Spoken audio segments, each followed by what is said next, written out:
জন্মের পরে সুখ কি জিনিস আমি বুঝিনি, তো আমি কি সুখের দেখা পাবো না? আপু, আপনার নাম কি? আমার নাম হচ্ছে মিম। আপনার বর্তমান বয়স কত? 22। আপনি মূলত আমাদের কাছে কেন এসেছেন? বিয়ের জন্য। কেমন হাজব্যান্ড চান? তার বয়স কেমন হতে হবে? তার টাকা পয়সা কেমন থাকতে হবে?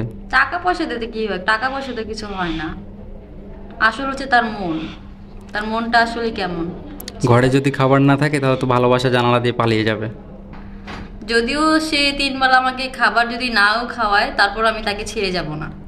কোনো ভাই যদি আপনার সাথে যোগাযোগ করতে চায় কীভাবে যোগাযোগ করবে? আপনাদের মাধ্যমে। সুপ্রিয় দর্শক, এই মুহূর্তে স্ক্রিনে কি নাম্বার দেখা যাচ্ছে না, মানে ইমো হোয়াটসঅ্যাপ দুটোই আছে। আপনাকে যদি মিমের দায়িত্ব নিতে চান, মিমের সাথে কথা বলতে চান, মিমের একটা ছবি স্ক্রিনশট মেরে ইমো বা হোয়াটসঅ্যাপে পাঠিয়ে দেবেন, সাথে ভয়েস করে জানিয়ে দেবেন আপনি কোথা থেকে বলছেন, আমরা যোগাযোগ করিয়ে দেবো। মিম, আপনার দেশের বাড়ি কোথায়? চাঁদপুর।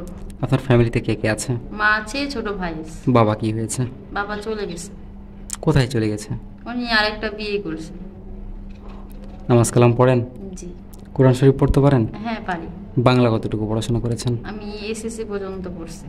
আচ্ছা ম্যাম, ভালো থাকবেন। আসসালামু আলাইকুম। ওয়ালাইকুম